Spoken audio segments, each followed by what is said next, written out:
Bom dia a todos. Sejam bem-vindos à teleconferência de resultados do primeiro trimestre de 2025 da Porto. Informamos que a apresentação está sendo gravada e traduzida simultaneamente para o inglês. Os slides apresentados estão disponíveis para download no site de RI. For English, please press the interpretation button located on the bottom right side of your Zoom application and choose Audio in English. For those listening to the conference call in English, there's an option to mute the original audio in Portuguese by clicking on Mute Original Audio. Após o encerramento da apresentação, daremos início à sessão de perguntas e respostas. Orientamos que envie seu nome e empresa através do ícone de Q&A. Por padrão da dinâmica, seus nomes serão anunciados para que façam sua pergunta ao vivo. Nesse momento, uma solicitação para ativar seu microfone aparecerá na tela. Caso não queira abrir seu microfone ao vivo, favor escrever sem microfone ao final da pergunta para que possamos lê-la em voz alta. Eventuais declarações que possam ser feitas durante essa teleconferência são relativas às perspectivas de negócio da Porto, projeções e metas operacionais e financeiras, que constituem-se crenças e premissas da diretoria da companhia, bem como em informações atualmente disponíveis. Considerações futuras não são garantias de desempenho. Elas envolvem riscos, incertezas e premissas, pois se referem a eventos futuros e, portanto, dependem de circunstâncias que podem ou não ocorrer. Investidores devem compreender que condições econômicas gerais, condições da indústria e outros fatores operacionais podem afetar o desempenho futuro da Porto e conduzir a resultados que diferem materialmente daqueles expressos em tais considerações futuras. Agora, gostaria de convidar os executivos da Porto para iniciar a apresentação. Bom dia, senhores! Olá, muito bom dia. Eu sou o Paulo Kakinoff e é um prazer fazer parte da apresentação dos resultados do primeiro trimestre deste ano aqui da Porto com vocês. Estão também aqui comigo o Celso Damadi, nosso CFO, o Domingos Falavina, diretor de RI, além dos CEOs das verticais e o Head da Porto Asset. A nossa busca pelo aperfeiçoamento no cuidado com o bem-estar, saúde e patrimônio das pessoas tem se refletido em índices de satisfação que nos deixam ainda mais motivados para nos aprimorarmos cada vez mais. Comentaremos sobre alguns desses indicadores ao longo da apresentação. Além disso, ficamos felizes por apresentar mais um trimestre de crescimento do resultado através da estratégia de diversificação e fortalecimento das 4 verticais e do ecossistema da Porto. Dessa forma, gostaria de destacar os 10 bilhões de reais de receita nesse primeiro trimestre, estabelecendo um novo patamar de resultado para a organização, assim como o lucro líquido de 832 milhões de reais, um crescimento de 28% em relação ao primeiro tri do ano passado, colocando uma nova perspectiva de resultado para a companhia. O ROAE de 24% em relação ao primeiro tri de 2024 representa um crescimento de 3 pontos percentuais e os indicadores estruturantes que nos levam a celebrar esse resultado, mas especialmente também geram uma expectativa muito positiva para os próximos trimestres, é o número recorde de clientes que nós alcançamos no ecossistema Porto, 18 milhões ao total, 32 milhões de negócios realizados e um patamar de NPS também histórico para a companhia de 88 pontos. Quando demos resultados pelas verticais, na Porto Seguro, nosso negócio de maior contribuição para com o resultado, crescemos em todas as carteiras, alcançando 17,3 milhões de itens e negócios, um crescimento de 15%. A sinistralidade aumentou em 2,5 pontos percentual, especialmente na comparação com um trimestre do ano passado, que foi excepcionalmente baixo na sinistralidade do auto. Nós vamos falar um pouquinho mais adiante sobre isso. Adicionamos na Porto Saúde 360 mil clientes, sendo 139 no Seguro Saúde e 221 mil no Odonto. E a sinistralidade, que já vinha em patamares bastante baixos, registrou uma redução de 1,6 ponto percentual. No Porto Bank, crescimento da receita de 29% e um dos indicadores mais importantes, uma redução na inadimplência, medida no subsegmento over 90 de meio ponto percentual, o que é uma notícia importante considerando-se as projeções de deterioração de crédito que boa parte do mercado fazia até então.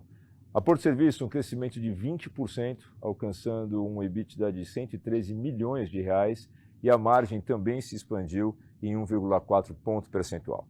Para entrarmos num detalhamento ainda maior em cada uma dessas verticais, gostaria de convidar o Celso Damadi. Celso, por favor. Obrigado. Obrigado pela apresentação. Obrigado.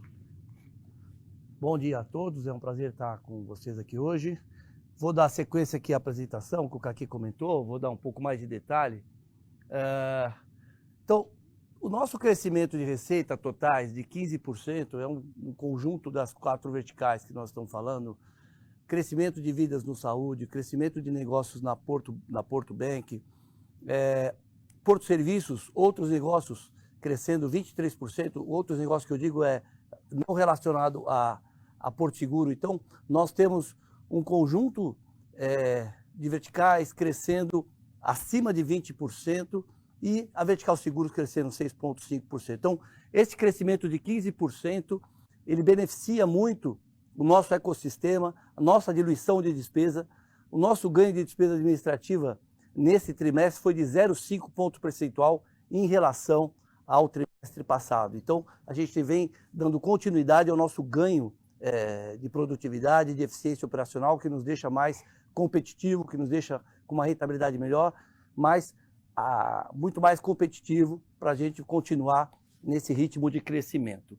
Aqui a gente vê o crescimento de seguros de 6,1%, na vertical saúde com 35%, na vertical bank com 29%, a vertical serviços cresce 9,4%, mas a vertical serviços, tirando o relacionamento com a Porto, cresce mais de 23%. Então, isso traz para nós um ganho de produtividade, uma diluição de custo fixo muito relevante para esse resultado. E aqui a gente coloca um resultado em todas as verticais de negócio de 22%. E agora, no trimestre, a gente pode dizer que em todos os negócios, porque na Porto SA também nós demos um ROI acima de 22%, né? Como o Kaki já mostrou. E aqui no Porto Saúde, aqui na Porto Seguro, um ROI de 23%. A Porto Seguro, ela tem uma sazonalidade no primeiro trimestre, ela tem um ROI menor no primeiro trimestre historicamente. O primeiro trimestre de 2024 foi um primeiro trimestre com muitas coisas conjuntas boas. Além disso, no primeiro trimestre de 2024, nós tivemos também um ano sazonal, um ano bissexto, que nós tivemos 29 dias em fevereiro, isso gera um prêmio ganho maior. Nós tivemos também no primeiro trimestre de 2025 uma sinistralidade que veio do Natal e Ano Novo do ano de 2024, que foi um feriado prolongado, que ficou um pouco acima dos nossos cálculos de provisão de BNR. Então a gente teve um descarrego um pouquinho maior de sinistralidade no primeiro trimestre de 2025.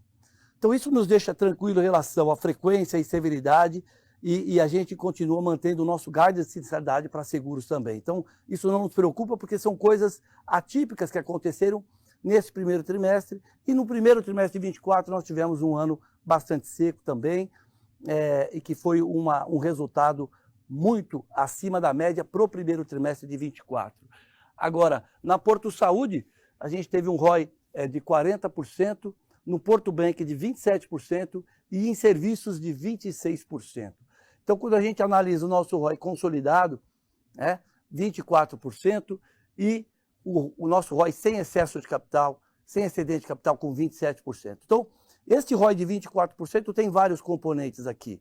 Nós tínhamos no ano passado, neste primeiro trimestre de 2024, 30 milhões de negócios que nós descontinuamos com prejuízo, né? A Mobitech, a Tecfácil. Isso nós já comentamos com vocês no último trimestre de 2024, e se concretiza agora realmente, essas operações não estão mais com prejuízo, então isso ajuda também.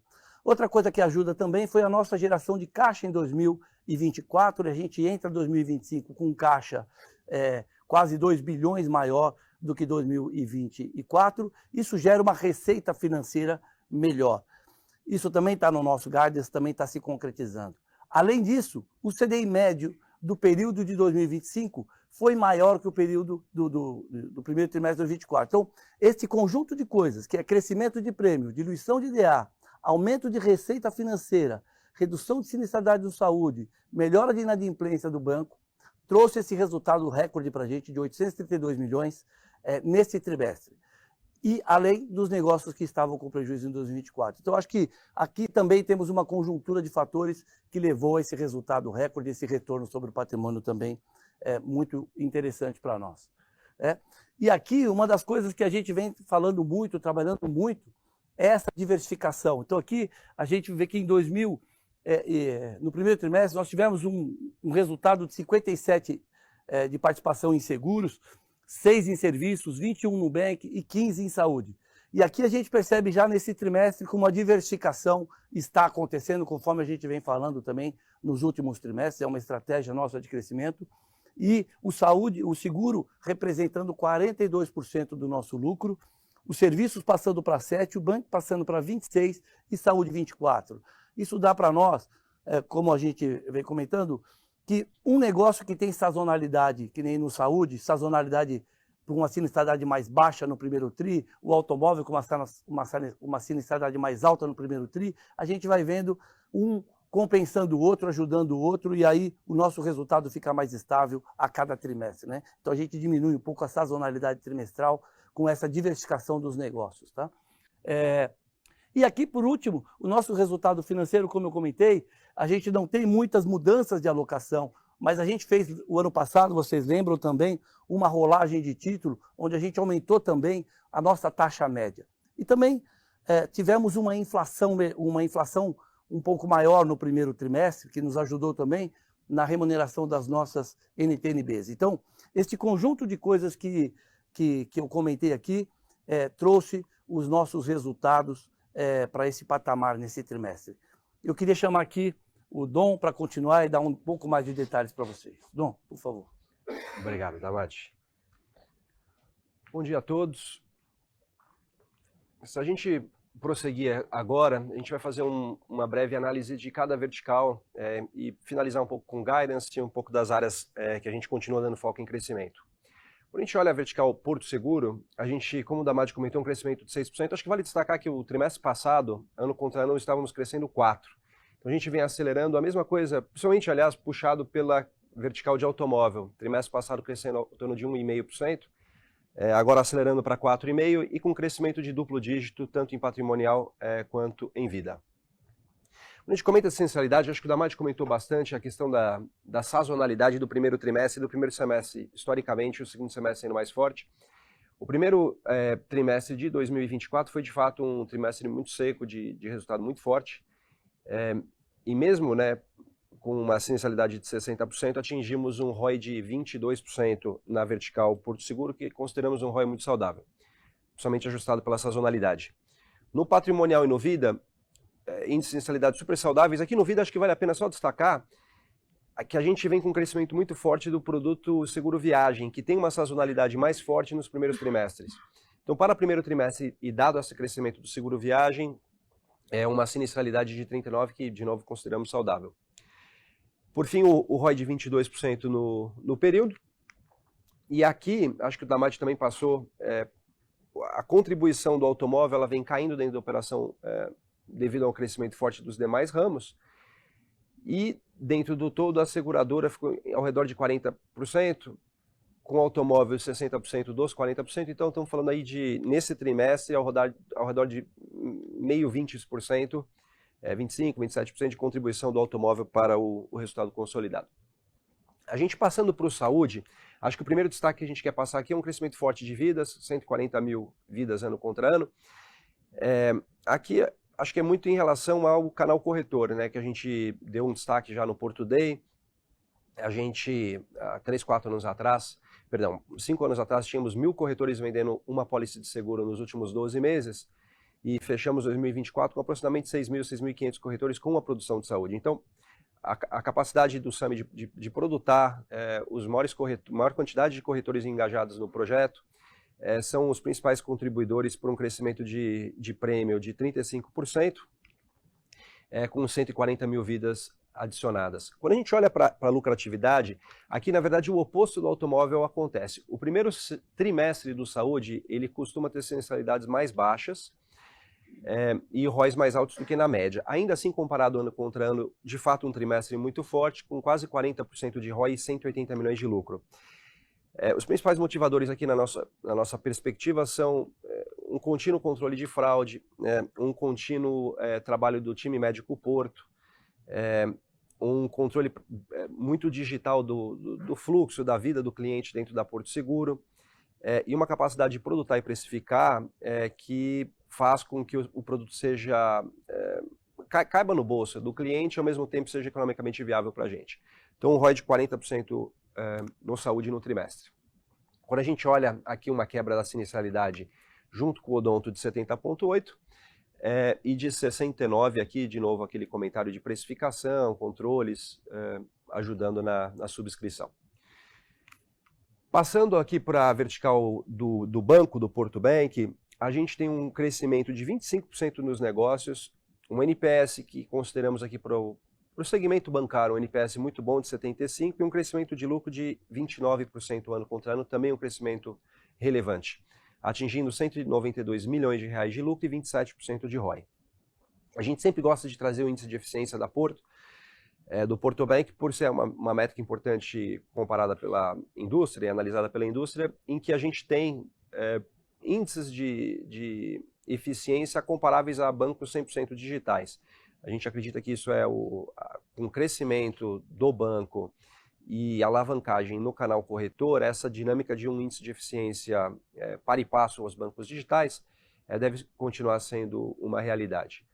A gente também decidiu abrir aqui o ARPAC, por ser uma métrica constantemente usada pelos bancos digitais, e atingimos aqui no primeiro trimestre de 2025, podemos notar primeiro um crescimento sequencial e 146 milhões, que dá aproximadamente $25 de ARPAC por cliente, que também coloca o Porto Bank entre os melhores em termos de capacidade de monetizar a base de clientes.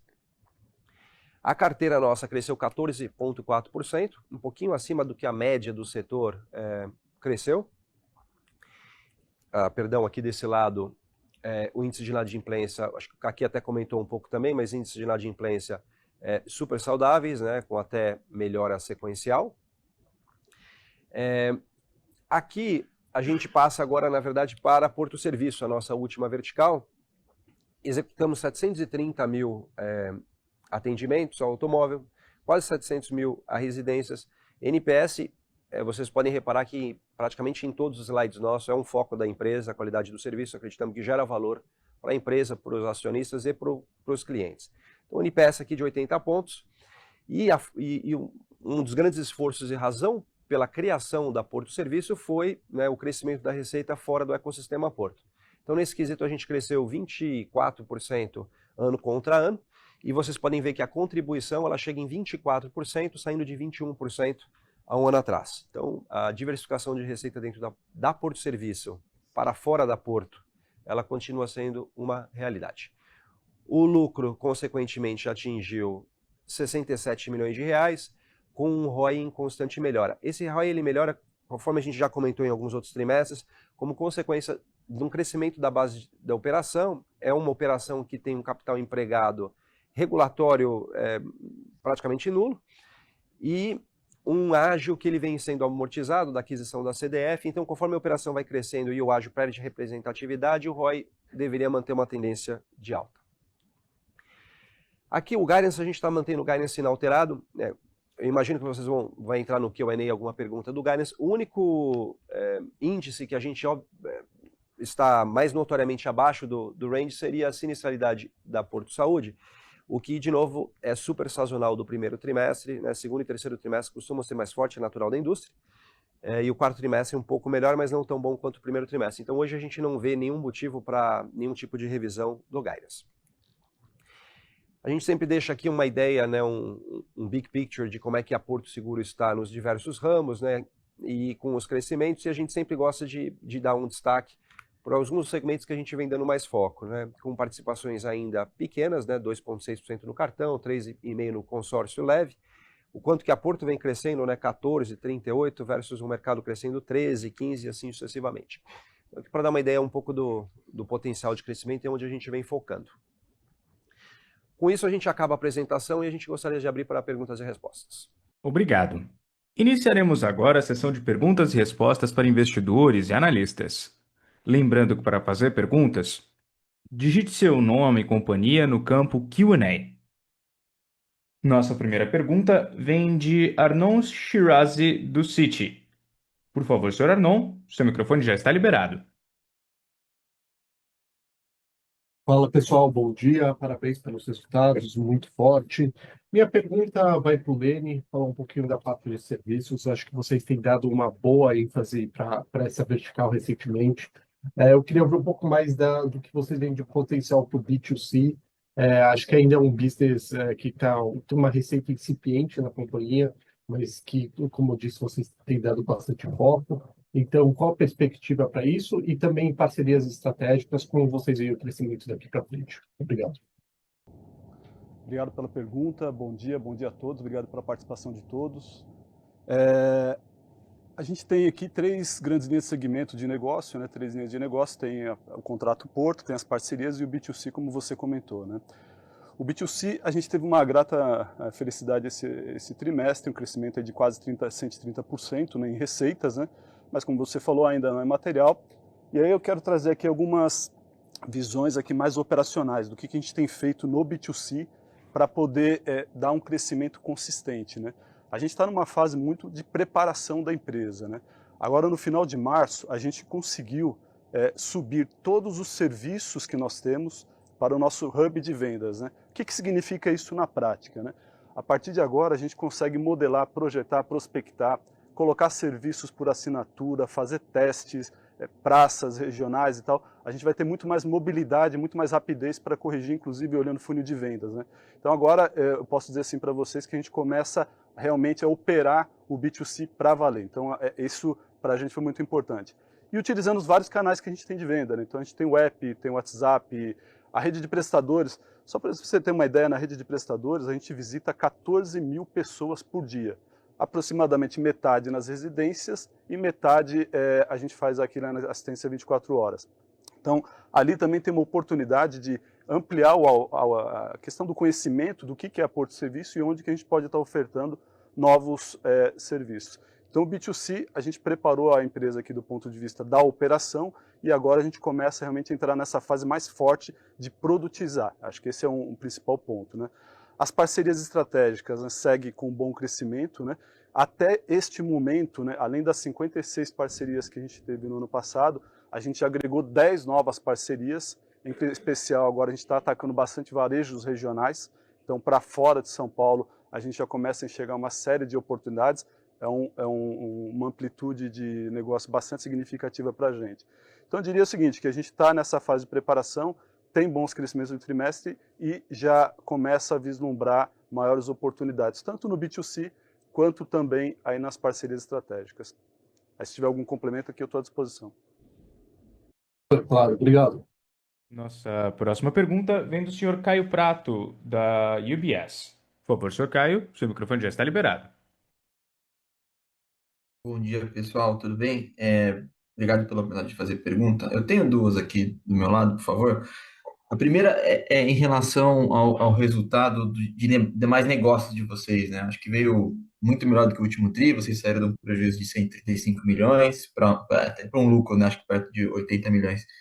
Eu entendo que vocês tiveram write-offs ali não recorrentes no último TRI, que vocês já tinham mencionado, mas chama atenção esse positivo desse primeiro trimestre do ano, né? Então eu queria saber se vocês poderiam dar um pouco mais de detalhe do que houve aqui na vertical, que o resultado financeiro veio bem mais alto, enfim, a alíquota de imposto também veio um pouco diferente. Puder dar um overview desses demais negócios e se esse número pode até ser um pouco mais recorrente, ao invés dos prejuízos que a gente viu ao longo do ano passado, e depois eu volto com a minha segunda, por favor. Ô Caio, é o Celso, obrigado pela pergunta, tudo bem? Ô Caio, nessa linha de demais negócios que a gente coloca, lá também está o nosso resultado financeiro que a gente chama da holding, o resultado de tesouraria. Então nós tivemos em 2024, como você mencionou, como eu mencionei no começo, 30 milhões de prejuízo em outras operações que ficava dentro, que a gente inclui dentro dessa linha, para blindar as outras verticais de negócio. A gente comentou o ano passado também que essa linha deveria vir para positivo esse ano, porque agora, como eu não tenho mais que absorver esses prejuízos na holding, e o capital aplicado da holding, que é o que a gente chama de nosso excedente de capital, nosso ativo livre, também aumentou em mais de R$1 bilhão. Então, e nós demos esse ano também nessa linha, o nosso modelo de negócio funciona da seguinte forma, né? Todas as verticais de negócio são remuneradas a 100% do CDI. Quando eu dou, e foi no primeiro trimestre de 2024 isso aconteceu, nós ficamos rodando abaixo do CDI, essa linha que eu chamo de holding tesouraria, ela paga essa diferença para as unidades de negócio, para a gente precificar os negócios com 100% de CDI. Porque o risco de mercado, o risco de estar na tesouraria, é assim o nosso modelo de negócio. Então, esse ano nós juntamos 3 fatores para essa linha estar positiva, e vai depender muito da nossa rentabilidade em relação ao CDI, para a gente continuar nesses patamares, mas acredito que essa linha continuará positiva até o final do ano, tudo dentro do que na nossa expectativa. Então, quais são os 3 fatores? O primeiro foi o prejuízo de 30 milhões que nós não tivemos. O segundo, o aumento de caixa e o aumento da rentabilidade média também, o CDI médio aumentou. E o terceiro é que como a gente rodou a 99, alguma coisa do CDI, a holding também não precisou subsidiar, entre aspas, nenhuma operação, porque todas as operações rodaram a 100% do CDI. Este conjunto de 3 coisas traz esse resultado positivo para outros negócios. Dentro desse resultado também tem uma coisa um pouquinho menos, que a gente fala um pouco menos, mas tem o lucro da Porto Asset também. No ano passado nós demos 32 milhões de lucro, este ano a gente está dando um lucro um pouco maior, e esse lucro da Porto Asset a gente inclui nessa linha de outros negócios, que não é holding, não é tesouraria, mas é um outro negócio também, que a gente vem aumentando a nossa rentabilidade, ganhando eficiência de despesa administrativa, temos 10 bilhões de ativos de terceiros na carteira, rodando. Então, esse conjunto de coisas traz esse resultado positivo para outros negócios, que a gente está chamando de outros negócios, tá bom? Tá legal, Celso. Muito obrigado, ficou claro. E a segunda pergunta, se eu puder, é relacionada à vertical de seguros. Primeiro, se vocês puderem dar um pouco de overview de como vocês estão vendo o cenário competitivo do Alto. Em segundo, em relação à sinistralidade, entendo a sazonalidade normal, né, de primeiro trimestre, mas chama um pouco a atenção, dado que a gente aparentemente não teve nenhum grande evento, e foi um aumento relevante, né? E a outra coisa é que vocês têm ficado com uma sinistralidade no alto até mais parecida com a indústria, né, recentemente. E é um pouco diferente do histórico, eu acho, mais longo de vocês. Eu queria saber se vocês conseguiriam dar algum tipo de diagnóstico do por que esse número tem convergido um pouco mais versus o número da Porto, dado que vocês são os líderes de mercado, né, e sempre tiveram índices melhores. Se puderem dividir um pouco o que vocês acham aqui também. É isso. Obrigado. Fala, Caio. Bom dia, Rivaldo Leite. Em relação ao mercado, a gente está em linha. Esse ano está um ano até melhor em vendas. Estamos com crescimento de 135 mil itens na frota, então entendemos que em relação ao mercado estamos até um pouco diferente em relação a períodos anteriores em relação a vendas. Em relação à indústria da sinistralidade, a gente não pode esquecer jamais que, em virtude da criação da vertical de serviços, nós temos um markup, e esse markup ele equivale aí a 2,5% a 3%. Então é isso que hoje nos deixa em linha quando você compara com a SUSEP. Se não tivesse essa marcação, nós continuaríamos com essa diferença em relação ao mercado. Em relação à sinistralidade, como foi dito aqui, nós tivemos um período no ano passado muito excepcional, completamente diferente de outros anos. Foi um período seco, que não teve grandes enchentes e também não teve um volume de colisão grande. Esse ano foi diferente, esse ano foi um período mais ou menos esperado. Entendemos como um período de normalidade, foi o que ocorreu nesse TRI. Então teve um pouco mais de enchentes, só que enchentes menores e espalhadas em algumas regiões do país. Com isso também, com um volume de chuva maior, aumentou um pouco o índice de colisão, que também reflete um pouco na sinistralidade do terceiro. Então, em um resumo rápido, entendemos que está tudo dentro da normalidade, em linha com o nosso guides, e isso já era previsível nos nossos acompanhamentos aqui, e entendemos um terceiro TRI bem melhor do que esse, segundo TRI. Caio, em complemento à resposta já bastante completa do Rivaldo, a gente tem observado na série histórica que há, sim, alguma variação na sinistralidade entre primeiro e segundo trimestres, porém, no semestre, olhando os últimos 10 anos, a sinistralidade está relativamente estável. O que nos sugere, e é muito provavelmente que vai acontecer também nesse ano, que a sinistralidade desse segundo TRI não terá um evento como foi o Rio Grande do Sul no ano passado, de forma em que estamos apontando para um semestre normal, mesmo considerando o primeiro TRI muito anormal no ano passado. Quando a gente teve o advento do Rio Grande do Sul, na média foi um semestre típico, e é o que a gente imagina que será também a soma dos dois TRIs nesse semestre de 2025. Tá ótimo, ficou super claro, Kaki e Rivaldo. Obrigado, pessoal. Bom dia. Nossa próxima pergunta vem de Guilherme Grespan, do JP Morgan. Por favor, senhor Guilherme, seu microfone já está liberado. Oi, pessoal, bom dia. Obrigado pela apresentação e por abrir para as perguntas. Duas do meu lado. Primeira, com relação à unidade de banco.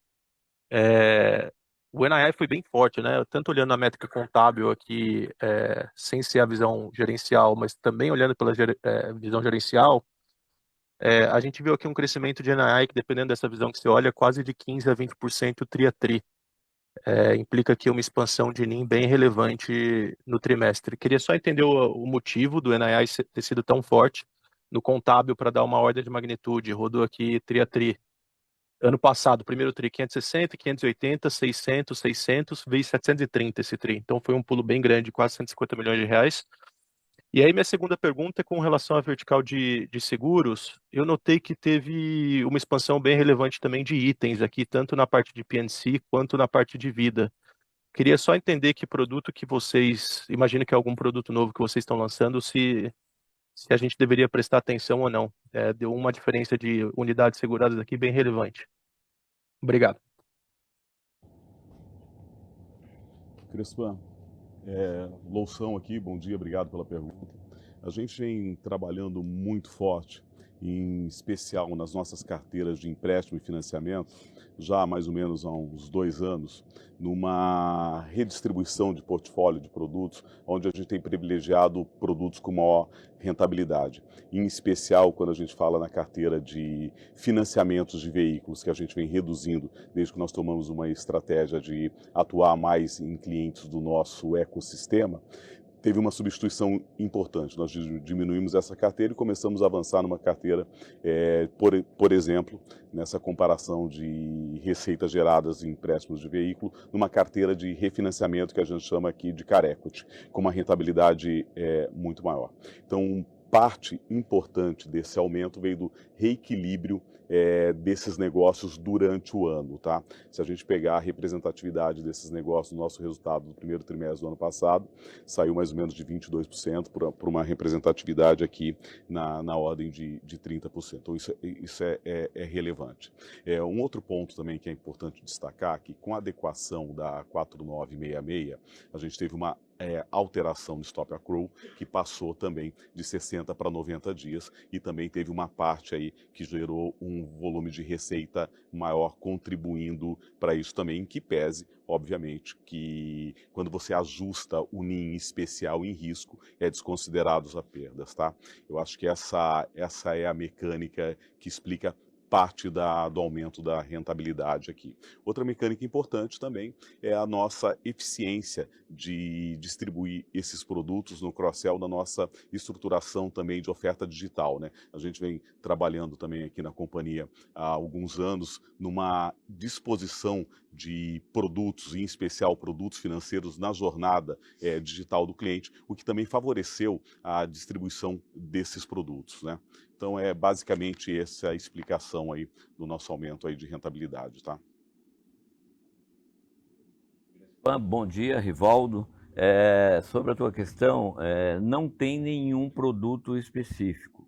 Nos últimos meses, a gente vem falando bastante do nosso novo portfólio de produtos do automóvel, que tem muito a ver com inclusão securitárias, produtos com um ticket médio um pouco menor, mas com rentabilidades muito boa. Então, parte se atribui a isso e parte se atribui ao crescimento que a gente já vem comentando nos últimos meses, não automóvel, principalmente no Vida, tanto Vida individual quanto VG, quanto o Viagem também, como o Dom citou aqui, e o residencial também continua em crescimento muito forte.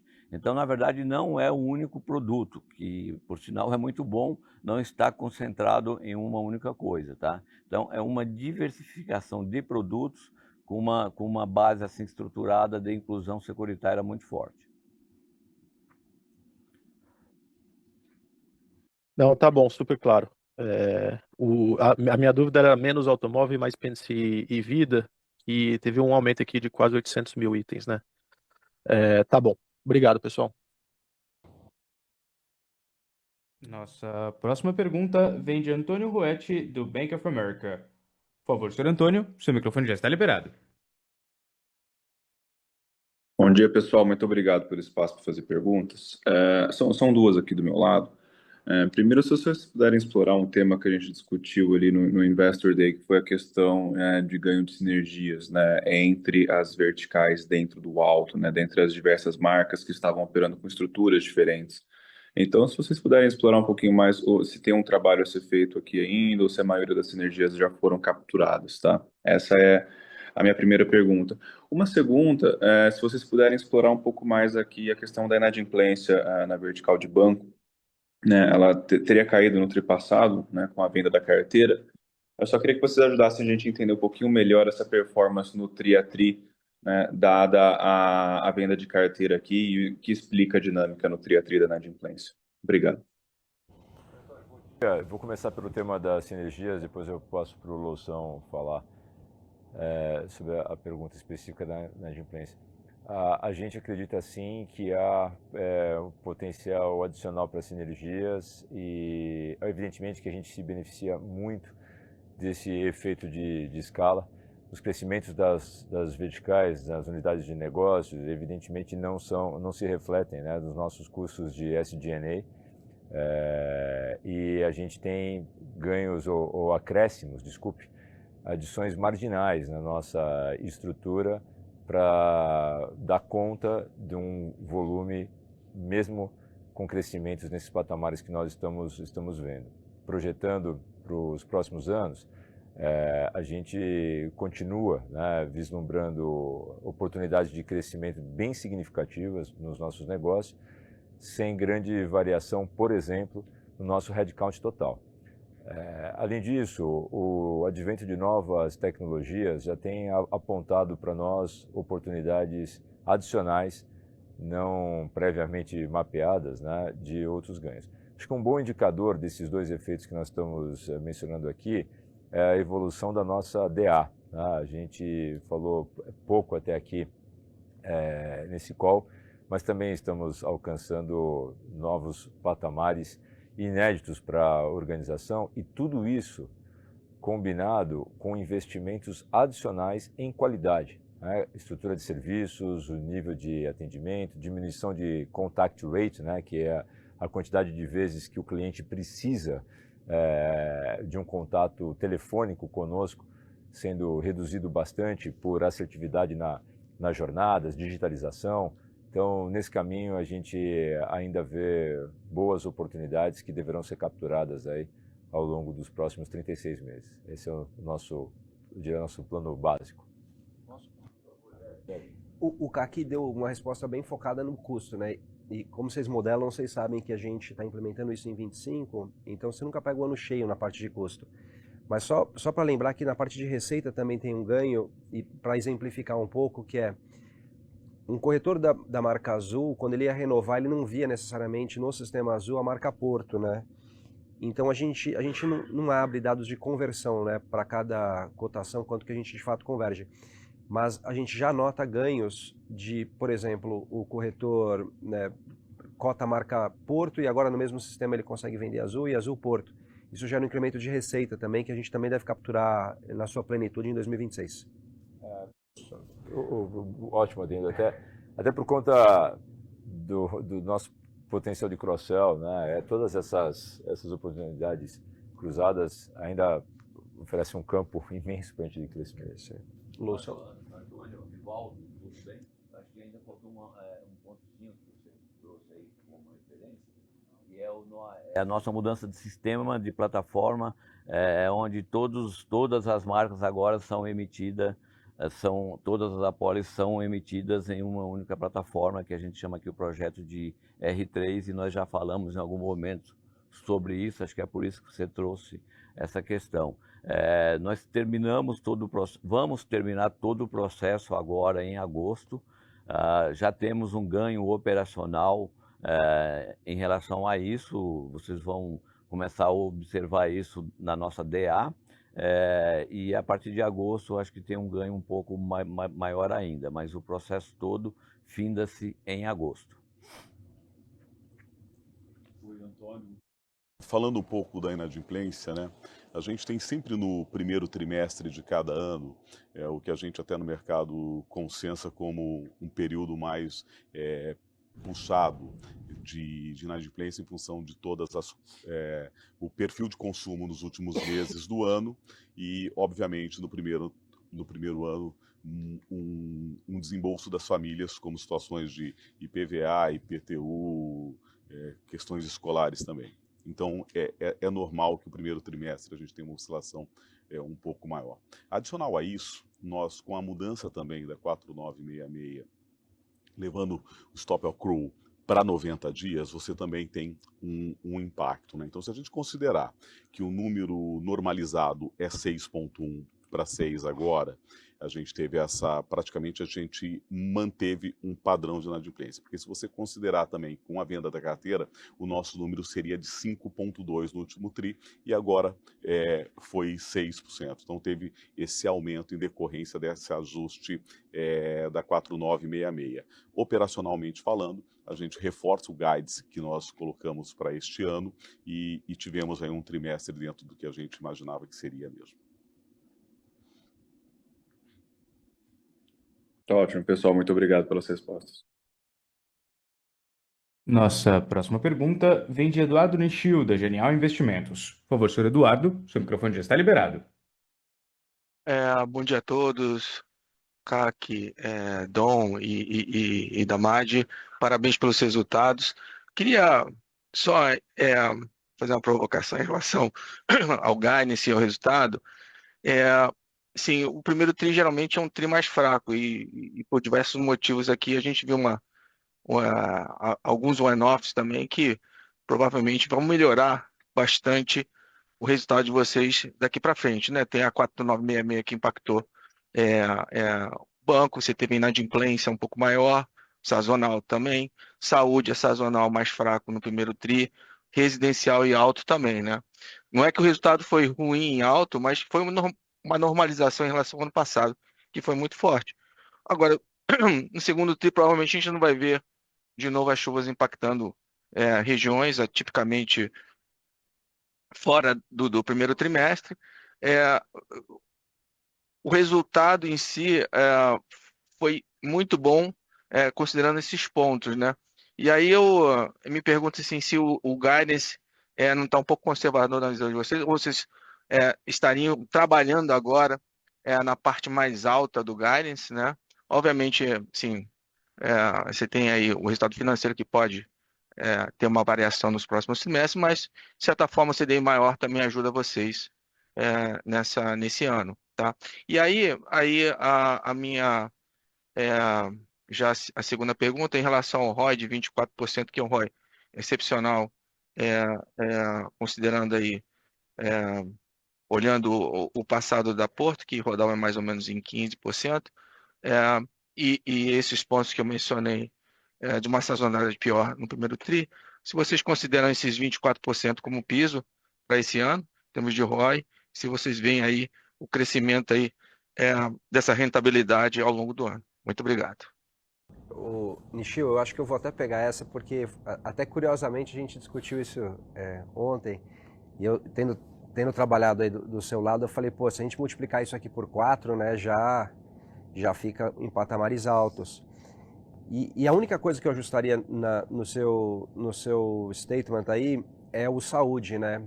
E aí a gente foi olhar um pouco, porque obviamente a gente faz as projeções, o Damad vai até comentar um pouco no ROI, a coisa é feita muito mais em nível de detalhe, mas eu estava confrontando aqui, pô, se a gente multiplicar isso por 4, e o que está acontecendo é o seguinte, o saúde está ganhando uma relevância muito grande dentro da operação total. Então se você vir 2024, a contribuição do primeiro TRI dentro do lucro total foi ao redor de 25%. Se você voltar 5, 7 anos atrás, a contribuição do primeiro TRI fizer médias e for arrastando, você vai ver que ela vai caindo. Esse ano, o saúde é 180 milhões de reais, ele é a grosso modo 24% entre 24% e 25% da contribuição total do lucro. E o saúde é muito sazonalmente forte no primeiro trimestre. Então, conforme essas verticais elas vão mudando a contribuição, essa dinâmica ela muda. E aí, se você ajustar por isso, o guidance você verá que ele não não está fora, enfim, tem questões desse tipo. É um primeiro trimestre que a gente está contente, a maior parte assim, enfim, todas as verticais aí crescendo de maneira robusta, controle de custo, ROIs altos. Mas eu acho que quando a gente fez o guidance, ele ainda está comportado, com exceção, de novo, do saúde, a questão de sinistralidade, que a gente precisa ver como é que evolui, o resto está bem encaixado. Inclusive, até na sinistralidade da seguradora, a gente veio com 53,6, o meio do range do guidance é 53, porque daí é exatamente o que o Damad e o Kaki comentaram, da sazonalidade oposta. A gente, tudo mais constante olhando a média histórica, o segundo semestre é um pouco melhor que o primeiro semestre na operação de seguro. Então isso também, né, se tudo correr bem, a gente vê uma convergência % do guidance. Então está muito cedo para dizer que vai ficar fora. E no que se tange o ROI, eu vou deixar o Damad contribuir. Ô, Nishi, obrigado pela pergunta. 24 de piso, tomara, mas é muito complicado. 24 de piso, como o Dom falou, a sazonalidade de saúde pesa mais. Ainda bem que a gente tem essa diversificação agora, né? Então a gente vai ter alguns trimestres agora com seguros realmente voltando com uma sinistralidade mais estável. A gente não vai ver esse aumento de sinistralidade no automóvel o ano todo, isso foi nesse primeiro trimestre. As frequências de março e abril já mostram isso, então a gente está ainda confortável com guidance, porque seguros também é muito difícil você prever tudo o que vai acontecer, a sazonalidade, as frequências a cada trimestre. Então, a cada ano a gente tem algumas surpresas positivas, outras surpresas não tão positivas, então a gente entende que essa diversificação vai trazer um resultado e está trazendo um resultado mais estável para o nosso dia a dia. O ROI, ele está sendo também, a cada ano que passa, a gente tem um peso menor dos nossos intangíveis dentro do patrimônio, que nós compramos, né? No passado, adquirimos a carteira do Itaú, adquirimos a CDF. Então, de um trimestre para o outro, esse intangível que representava 8,1%, 8,2% do patrimônio, hoje representa 7%, até o final do ano ele vai representar menos quase 6%, então ele vai tirando este peso desse ágio que nós pagamos, que nós estamos aproveitando, fazendo aproveitamento dele agora no sentido de sinergias, né? A gente falou agora de sinergia, mas a gente também tem a sinergia do Residência, que nós trouxemos a fábrica do Residência, que era no Itaú, nós tínhamos 2 fábricas também, hoje estamos tombando Residência, em setembro, em agosto, julho e agosto, a gente também termina o tombamento Residência, então muita coisa em andamento para a gente sim elevar o nosso nível de competitividade, o nosso nível de crescimento, consequentemente a gente dilui um pouquinho mais as nossas despesas e consequentemente o nosso ROI tende, né? Aquele patamar de 15 eu acho que ficou para trás, mas o piso de 24 acho que ainda não. Mas um piso, como a gente tem colocado, um patamar acima de 20, a gente acredita muito. E lógico, se tudo der certo, se convergir muito, a sazonalidade de saúde ajudou muito nesse trimestre com um ROI de 40. Nos próximos 2 trimestres, nós não vamos ver um ROI de 40 no saúde? Provavelmente não, pela sazonalidade do produto. Então, eu acho que essa diversificação vai trazer uma estabilidade maior para o nosso ROI e um ROI crescente conforme a gente vai diluindo esse intangível que está dentro do patrimônio. Então, é um conjunto de coisas que está acontecendo que a gente tem ainda, a gente acha muito cedo para mudar qualquer coisa no nosso guidance ainda. Nishio, a gente instituiu o guidance no ano passado, né? A Porto está, portanto, divulgando o seu segundo ciclo de guidance. E na ocasião, a gente se comprometeu internamente a fazer do guidance uma ferramenta que fosse efetivamente útil, não só para vocês modelarem, evidentemente, mas para que a gente pudesse acenar algum nível de previsibilidade com uma boa acurácia, né, para o mercado. Considerando a típica volatilidade do Brasil, acho que seria para a gente inadequado, né, fazer qualquer ajuste tendo apenas o primeiro TRI percorrido até aqui. É evidente que muitas modelagens, né, sustentam a sua afirmativa de que a gente estaria, no mínimo, né, na faixa superior do guidance apresentado. A gente, felizmente, né, não vê nada que possa sugerir uma grande volatilidade no macro nesse segundo semestre, mas o Brasil, né, tem um histórico que reforça essa nossa cultura de guidance, que é relativamente recente, de manter, né, uma estabilidade nessas projeções, não achando prematuro reduzir a faixa, o range aí do guidance nessa altura do campeonato. Espero que você compreenda e que a gente possa entregar boas notícias também nesse tema ao longo dos próximos trimestres. Perfeito, muito obrigado. Parabéns pelos resultados. Nossa próxima pergunta vem de Daniel Vaz, do Safra. Por favor, Sr. Daniel, seu microfone já está liberado. Fala pessoal, bom dia, parabéns pelos resultados. Acho que a maioria das perguntas foram respondidas. Queria poder explorar aquela parte do capital em excesso que vocês têm na holding de 3 bi. A gente já discutiu algumas vezes no passado, né? Assim, sabe que não é um capital que está livre ali para exatamente vocês distribuírem. Mas queria ver assim, se tem alguma atualização, assim, que a gente pode, né, dar um direcionamento maior para o nível de capital em excesso que vocês querem segurar lá para frente. E aí, meio conectado a isso, entender quais oportunidades inorgânicas que vocês estão vendo no mercado em 2025, se a gente pode esperar alguma coisa, uma movimentação de vocês. Obrigado. Acho que vai ser legal até o Dom dar um detalhamento. Aliás, obrigado pelas perguntas, Daniel. Nesse campo estratégico de M&A, essa tem sido uma das áreas de maior nível de atividade, seguramente nos últimos 13, 14 meses na companhia. Os números de empresas analisadas e negócios que, pelo menos do ponto de vista teórico, poderiam ser interessantes para nós, já ultrapassou aí algumas dezenas, né, de casos realmente analisados. A companhia continua olhando, prospectando o mercado e também sendo prospectada, né? A gente já falou em outras ocasiões do interesse manifesto nas áreas de saúde, banco e serviço. Então é um volume de trabalho bastante material do time liderado pelo Dom, o que realmente nos coloca em posição de dizer a vocês que potencialmente a gente terá, né, movimentos de M&A que possam adicionar conhecimento estratégico, tecnologia específica para essa jornada de crescimento e desenvolvimento que nós estamos tendo. Do outro lado, o Celso vai falar um pouco sobre o capital, pelo mesmo histórico de volatilidade no macro que a gente conhece, e também pelo que a gente está projetando, né, de taxas de crescimento para a companhia, faz muito sentido manter esse nível de ativos livres, né, que a organização está mantendo. É uma combinação, eu diria, da nossa própria filosofia, relativamente conservadora nesse sentido, a agenda que a gente pode ter oportunisticamente de M&A e as próprias taxas de crescimento que a gente está vislumbrando justificam, a nosso ver, esse capital em excesso. Celso.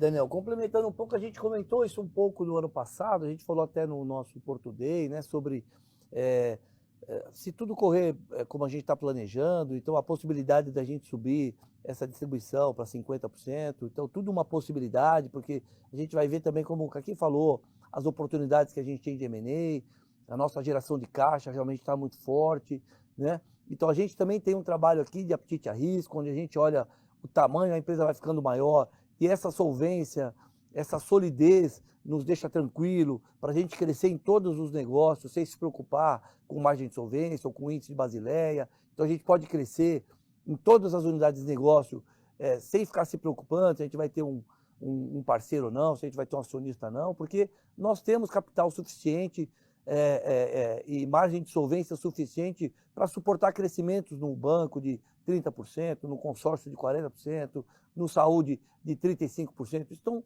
nos dá um conforto, a gente está no caminho certo e esse capital vai servir para alavancar esse crescimento nos nossos próximos 5 anos que a gente tem de planejamento. Então, e claro que na medida do possível, se a gente tiver no final do ano esse caixa mais robusto e tal, a gente vai discutir sim uma distribuição de dividendos, talvez de 50%, a gente passe a fazer isso, como já fizemos no passado. Então, todas essas possibilidades estão na mesa e é uma possibilidade que a gente vai fazer este ano sim. Então, esse excesso nos dá muito conforto para continuar com esse crescimento robusto que a gente está e a gente deve buscar esse crescimento nos próximos anos. Então, acho que esse capital serve para isso um pouco. E claro que excesso também demais atrapalha um pouco o nosso ROI, e isso a gente vai discutindo durante o ano. Super claro. Obrigado, pessoal. Parabéns. Nossa próxima pergunta vem de Thiago Binsfeld, do Goldman Sachs. Por favor, Sr. Thiago, seu microfone já está liberado. Oi, pessoal, bom dia. Obrigado por pegar minha pergunta. Eu queria só ouvir de vocês sobre saúde, como é que vocês estão vendo o ambiente competitivo nesse segmento. A gente viu algumas outras empresas do setor também reportando uma queda de sinistralidade no primeiro trimestre, mas talvez eles tenham dado uma ênfase menor no efeito sazonal. Queria entender como é que vocês veem o ambiente de competição daqui para frente, se eventualmente existe um cenário em que a sinistralidade cai e poderia ter uma competição maior em preços, ou se talvez por vocês terem um modelo mais nichado de negócios, não faria tanto sentido a gente pensar dessa forma. Obrigado. Oi, Thiago. Bom dia. Obrigado pela pergunta. Thiago, assim, se a gente olhar muitos e muitos anos aqui na Porto e no setor, né, o primeiro trimestre e o quarto trimestre tem sazonalidades mais baixas, né, e o segundo e o terceiro tri são sazonalidades mais altas, né. Nos anos logo pós-pandemia isso ficou um pouco alternado, e a gente viu isso gradualmente voltar a patamares pré-pandêmicos, e a gente foi, inclusive, falando abertamente que a gente estava vendo isso acontecer, né? Acho que a Porto, de fato, voltou a patamares pré-pandêmicos muito rápido, né, comparado com o resto da indústria, e a gente vê que a indústria vai convergindo, né, para esse caminho, né? Acho que a indústria, de fato, tem trabalhado em questões de fraudes, tem trabalhado em questão de novos produtos, enfim, uma precificação mais adequada, na verdade, né? E voltando. Então, eu vejo muito positivamente a indústria mais saudável, né? Eu acho que isso é bom, né? E não posso ser porta-voz dos outros, mas admito que uma racionalidade aqui nessa questão de precificação é mais saudável aqui, né? Falando sobre o que a gente é porta-voz, né, a gente está super gratificante ver os efeitos aqui. Eu acho que é a primeira vez que a Porto, no primeiro trimestre, Porto Saúde, apresenta uma sinistralidade abaixo de 70, né, que de fato manifesta aqui o que a gente vem fazendo nos últimos tempos, né, do ponto de vista de verticalização virtual. Né? O time médico da Porto hoje, na capital de São Paulo, que é nosso grande espaço, né, maior espaço de atuação, cerca de 40% de todas as consultas já são com o time médico da Porto. e tipicamente as cirurgias ou os tratamentos hospitalares provenientes, né, dessas consultas são feitas aqui no nosso ecossistema de parceiros preferenciais. Isso tem impacto bastante positivo aqui.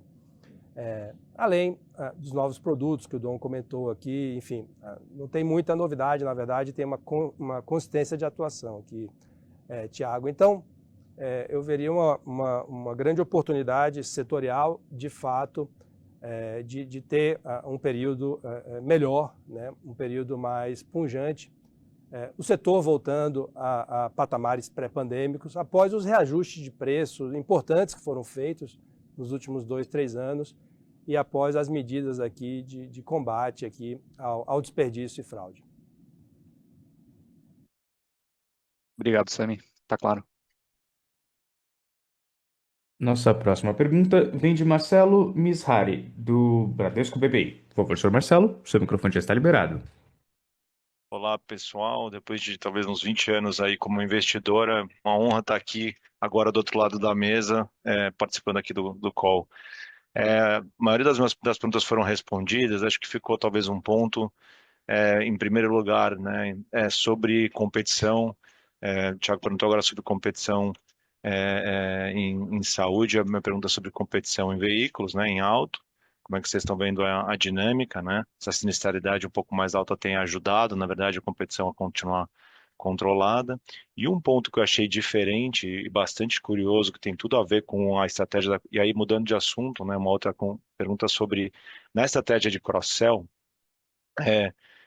que né, um dos principais sites, né, que a companhia tem, o cross-sell dos produtos, a gente tem visto a despesa comercial da Porto Saúde caindo nos últimos trimestres, né? Então, o patamar rodava ali em torno de 9% dos prêmios, ele está rodando aí perto de 6,5% dos prêmios, e vem caindo consistentemente nos últimos trimestres. Queria perguntar se isso tem a ver com alguma mudança realmente, alguma intensificação da estratégia de cross-sell com corretores que não eram dedicados à saúde, que passaram a vender também os produtos de saúde e tem ajudado essa diluição, acho que seria... E, enfim, só para não perder também esse assunto de saúde, já que de comissão e de despesa comercial, no veículo, no auto, né, na vertical Porto Seguro, a despesa comercial tem aumentado, né? Então, queria perguntar também sobre esse assunto. Foram 3 perguntas e uma, desculpa, mas obrigado. Marcelo? Pode ir? Marcelo, vamos lá. Acho que fundamentalmente, vamos falar das causas aqui, tá? O cross-sell do saúde, de corretores, tem crescido muito aqui, né? O Dom já frisou isso aqui. De fato, nos últimos 2 meses, a gente tem mais de 2.000 corretores por mês protocolando aqui, então é um patamar histórico aqui. Então, essa estratégia vem funcionando e progredindo. Então, isso é muito positivo. O que a gente introduziu de diferente, e depois tem um impacto contábil, que foi dado todo o disclosure, foi um processo novo de estorno, acho que novo na indústria, né? Tipicamente, a indústria trabalha com 4 a 6 meses de estorno das comissões pagas, né? Então, e a gente foi, no último ano e meio, levou para 9 meses, 12 meses, hoje a gente está em 15 meses, de uma forma inédita aqui no setor. O que é que acontece e aconteceu nisso, né? Isso está prolongando a nossa cauda de permanência, nosso churn tem sido bastante comportado, né? Isso, adicionado com o fato privilegiado que a Porto tem de trabalhar não apenas com corretores especialistas, mas, ao contrário, a grande importância dos corretores generalistas que aprendem e gostam de trabalhar com a Porto, isso nos trouxe um conforto de aumentar o prazo de deferimento aqui, desse custo aqui. Isso foi feito no último trimestre do ano passado, onde não teve um impacto integral, né? E agora no primeiro trimestre teve um impacto integral aqui, tá? Isso está nas notas aqui, bem explicado, inclusive os seus impactos. Mas eu acho que o fundamento aqui, Marcelo, bacana estar falando com você aqui do outro lado agora, mas sempre juntos, é importante aqui ver que isso é uma consequência de fato, uma inovação aqui do ponto de vista de olhar como o corretor na área de saúde, que tem um agenciamento grande, né, se comporta com a Porto aqui. Isso termina também trazendo uma seleção positiva, né? Eventualmente, algum corretor que tem uma intenção de trazer uma conta que vai ficar menos tempo, ele vai saber que na Porto aqui não é o local apropriado para estacionar essa conta. Olá, Mizrahi, Rivaldo, tudo bem? Quanto ao mercado, à indústria, né, em relação à sinistralidade, eu acho que está num momento até oportuno, porque a indústria está caminhando para um índice combinado de 100% no automóvel. Então, toda vez que isso ocorre, a tendência é realmente de reajustes. Então, eu vejo isso como um momento oportuno. E a competição também está estável, tá? Então, estamos enxergando como um momento muito bom. Um certo aumento no comissionamento da seguradora tem alguns fatores. Um deles nós estamos crescendo muito em segmentos não alto, e esses produtos têm uma rentabilidade muito boa e tem um comissionamento um pouco maior. Então, isso puxa um pouco. No automóvel, nós tivemos um pequeno desvio nesse TRI e já estamos ajustando isso também. Então, acho que está tudo em linha, está tudo dentro do projetado. Excelente, pessoal. Obrigado. Complementar aqui, Miss, tudo jóia? Bom te ver aí. Se você abrir o resultado do terceiro trimestre de 2024, na parte de saúde, a gente colocou um comentário ali embaixo que tem o ponto que o Sami comentou. Ele pegou setembro do terceiro Q, o quarto Q por completo e o primeiro Q por completo. Esse diferimento, por que eu estou comentando isso? Em tese, tudo mais constante, a DC que você vir no quarto Q de 2024 ou no primeiro Q, ela tende a ser mais recorrente e estável do que se você usar a média de 2024 ou primeiro e segundo T's de 2024. Mas tem um parágrafozinho lá que explica exatamente as movimentações que a gente fez. Excelente, muito bom para alinhar realmente os interesses. Muito bom. Obrigado, pessoal. Nossa próxima pergunta vem de Thiago Paura, do BTG Pactual. Por favor, senhor Thiago, seu microfone já está liberado. Oi, pessoal, bom dia. Prazer falar com vocês aqui de novo. Obrigado pela oportunidade. Dado que grande parte aí das perguntas mais industriais já foram feitas e respondidas, eu vou tentar perguntar um pouquinho sobre o resultado financeiro, né, que eu sei que talvez seja alguma coisa mais, né, opaca aqui, ou mais difícil de ter um share on trend, mas só para tentar entender o seguinte, a gente entende, né, claramente a estratégia de preservação de capital, a gente entende, né, o que está embutido na tesouraria de vocês, mas de uma maneira simplista aqui, né, assumindo o portfólio investido, assumindo que cada vez mais vocês, e aí eu não estou dizendo que vai ser consciente ao longo do tempo, mas cada vez mais vocês estão mais aderentes a um 100% do CDI, né, e dado o resultado, né, da tesouraria no primeiro TRI, vis-à-vis o portfólio investido e vis-à-vis o guidance, eu tenho a sensação de que tem algum upside risk aqui. Então é só para entender se ao longo dos próximos trimestres a gente pode ter alguma coisa que talvez não esteja muito no radar, ou se não, ou se de fato vocês também têm uma sensação de um pouco mais de otimismo aqui para essa linha. Só para pegar mais ou menos essa cabeça, eu já entendi o comentário original de que nada mudou do ponto de vista de estratégia, de alocação, enfim, mas é só para fazer esse follow-up. Obrigado. Tiago, o Celso vai me complementar aqui. É sempre bom quando a pergunta vem com o pode, né? O pode ou é possível, porque nos permite também considerar a possibilidade da gente, que é a tua pergunta, imagina, a gente ser surpreendido positivamente, né? No momento, eu acho razoável dizer que as projeções para esse ano, do ponto de vista do macro ou de potenciais instabilidades, estão bem mais moderadas, né, do que a gente viu nas divulgações de resultado do quarto TRI, falando do mercado de uma forma geral.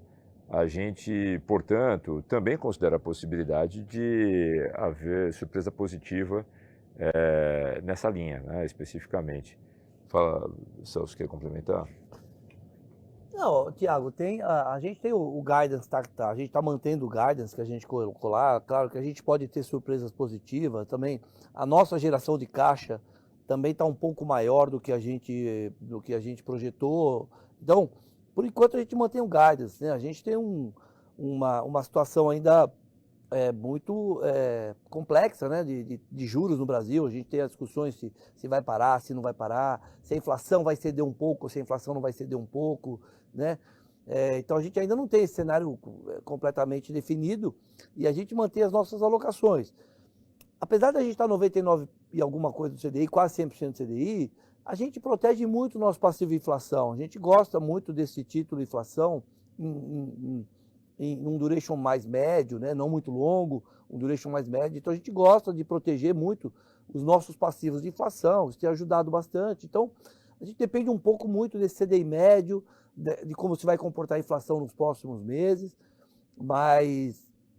e a nossa geração de caixa realmente ela está muito robusta. Então, por enquanto, como o Kaki disse, ainda é muito cedo para a gente mudar alguma coisa no nosso guidance, né?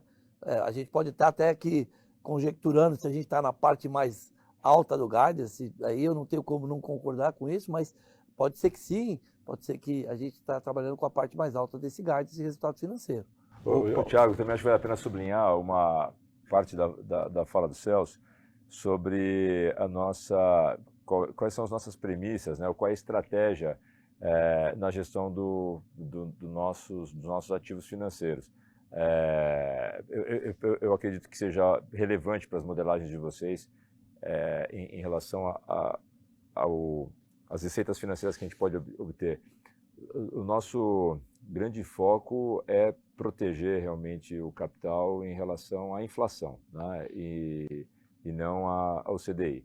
Felizmente, na série histórica mais alongada, de 10, 12 anos, a gente tem conseguido as duas coisas, porém, obviamente, não é a ancoragem que a gente sugere que vocês tenham. O CDI, sim, a proteção do patrimônio contra a inflação, a gente não deve mudar nada nessa política.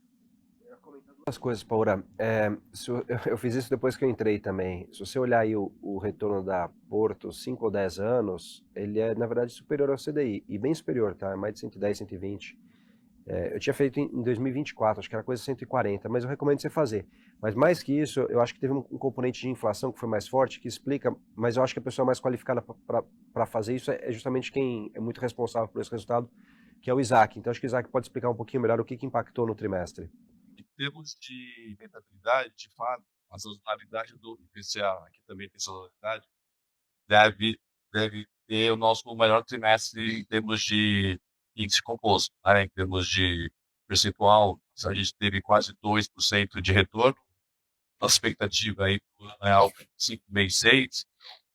Provavelmente, se isso se observar, os próximos trimestres não devem trazer. Essa nossa alocação não deve trazer um ganho em relação ao CDI. Então, provavelmente, a gente fica um pouco abaixo do CDI.